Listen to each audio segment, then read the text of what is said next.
How's it going, gentlemen? Joshua with Aerial VP. Here to do another build review. This time it's going to be the DJI S900. It's the package with the A2 flight controller, the ZEN GH4 HD. I'm just going to go over the overall build quality, flight performance. From my experience, I've had it about 2 months. So I've definitely put it through its trials. I'm going to go over some of the good things and also some of the bad things. Also, as always, with the case. So check out the Pelican cases with the pick and plug foam before you end up buying a case for $800 when you can get one for $400. And we'll go into the full review now about the DJI S900 and also the gimbal and also the flight controller. Another thing that was done here, the original stand that came with the DJI for the compass, it had like 3 or 4 parts. You know, you have to glue 3 or 4 parts together. It didn't make too much sense to me. It seemed like 3 or 4 breakaway points. So I ended up going with this stand. Basically, you have a set screw on the top and the bottom that holds the carbon fiber pole in there, and it's really solid. I mean, once you screw this down, it's not going anywhere. And I just prefer that over the DJI one. So out of the box, my copter came with vibrations. I would say the majority of them, 90% of the copters, they come out solid. That's what I'm thinking. Mine came, what I would say, with a little bit more vibrations than normal. The props are all balanced. Even the backup props are balanced. Everything's balanced out. And I'll go into that. So a lot of people comment on the windings inside the motor, and it's true, they're very well machined, very well balanced out, and very well done. But more importantly, what I want to go into is the actual canister of the motor. Here you can see DJI actually balances them out.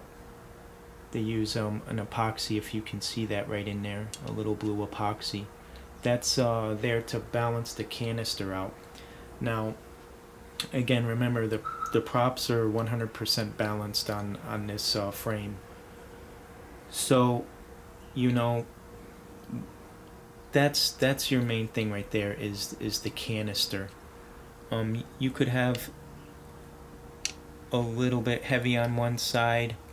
It could be a little bit out of balance, and it's going to cause some vibration issues. Even though this is balanced out with an epoxy, I still believe the vibrations, some of the vibrations are coming from the canister, the motor canister. So out of the box, this isn't from hard landings or anything such as that, but this is pretty much out of the box. The landing gear has quite a good deal of play in it. As you can see, that's about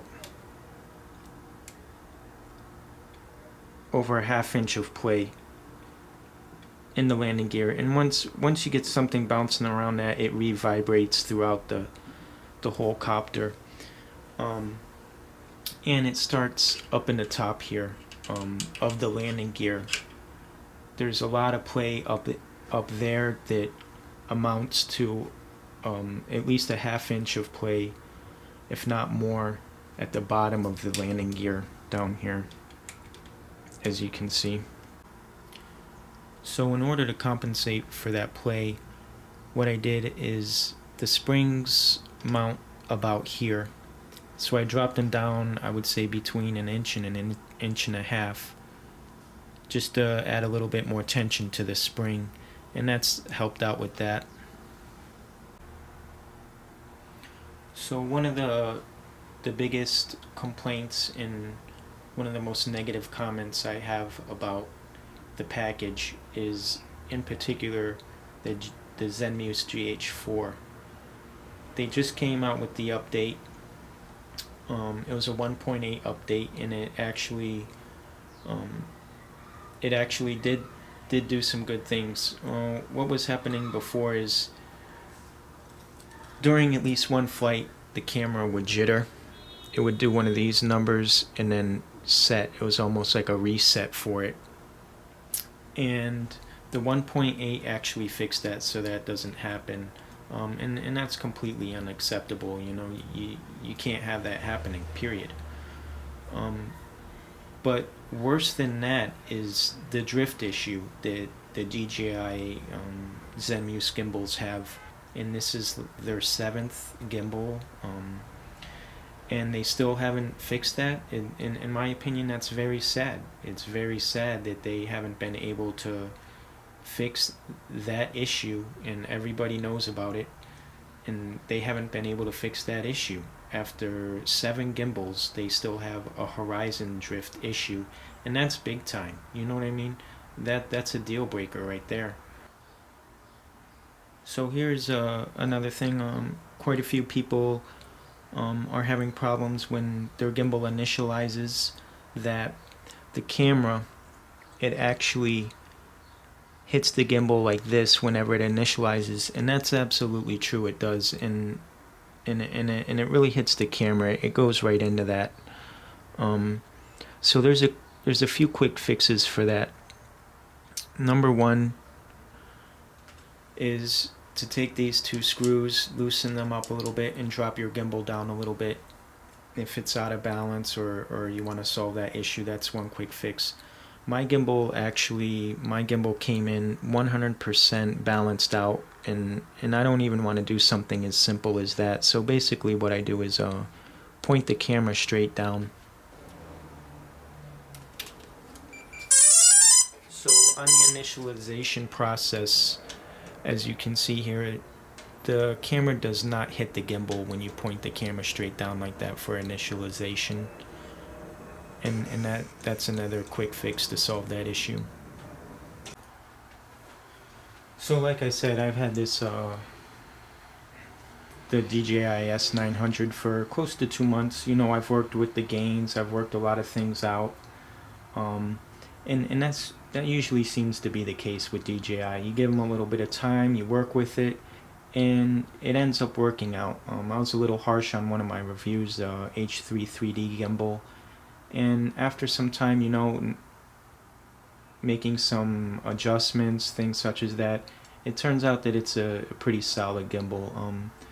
And I didn't give it enough credit at that time. Which I've had this one for 2 months, so this is a truly in-depth and honest review on this copter from my experience and my opinions. Now, going back to it, I've adjusted the gains a lot, but what I've noticed about this copter is it likes to dance around quite a bit, even in low winds. It's kind of dancing around a little bit. Now, having said that, it'll handle 30-mile-per-hour gust, and the other thing going along with that is the video is pretty solid in that, and I'll show some footage of that. But still, it dances around. It would be nice to see it if it was a little bit more solid.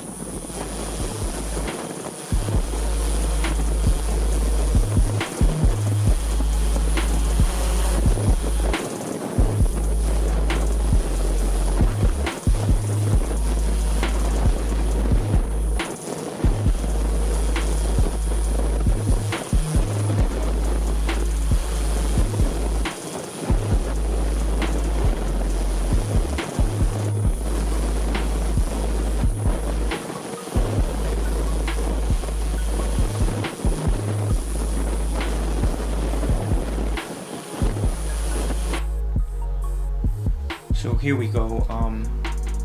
I doubled up on the dampening. As you can see, you have the dampening up here. In the instructions, you mount your ZEN Muse from this dampening, and that's the only dampening that the instructions indicate for dampening for the DJI S900. I added a second layer of dampening. Do I recommend this? I would say if your copter is doing good as it is, no.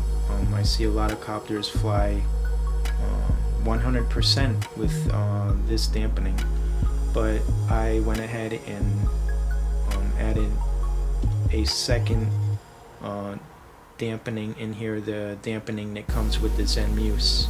Have I noticed a difference by doing this? Yes I have, from my experience and with this setup.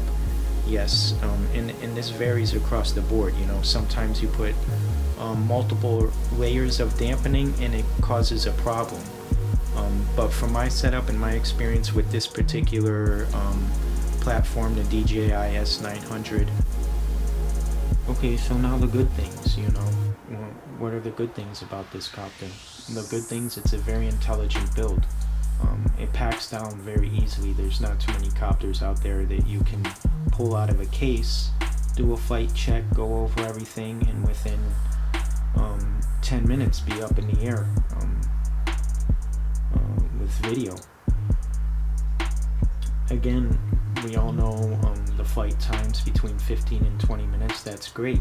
And not only that, but this is a very well structured frame. This is a very well structured DJI S900 frame. Now, great flight times, very intelligent build, very clean build. The A2 has been solid from my experience with it. Haven't had any problems with it. It's just an overall solid, very well thought out build. And is it 100%? No, it's not 100%. The fact that it's a very well machined build. Everything comes in here and it's very solid. Everything's very clean. Everything's very well machined. It's in my opinion, it's almost too easy to put together. You don't really have to do much to put one of these together. But a very easy build, and it's still a new frame out there, and it's surprising a lot of people in certain aspects about it, and one of them being this lifting 10 pounds that kind of adds confidence into its structural integrity of this hexacopter. My overall opinion is it's a good copter. And again, it's a solid copter. A2 performs great.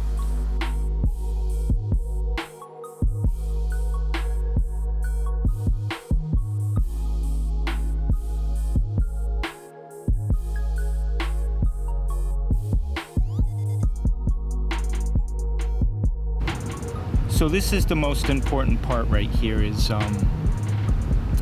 the gimbal. You want everything in there a nice tight fit, and that's what you get with pick and plug foam, this type of case.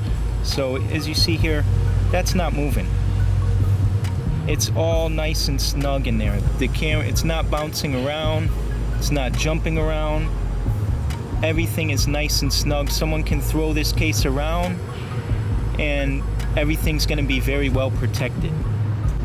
Okay fellas, so here you go. Pelican case, shits with the pick and plug foam, $400. Keeps everything really snug in there. A gimbal's snug, don't have to worry about if someone throws this around, whatever. It's going to keep everything safe and secure. Hope you guys enjoyed the review. Take care and safe flights, and enjoy your multicopters.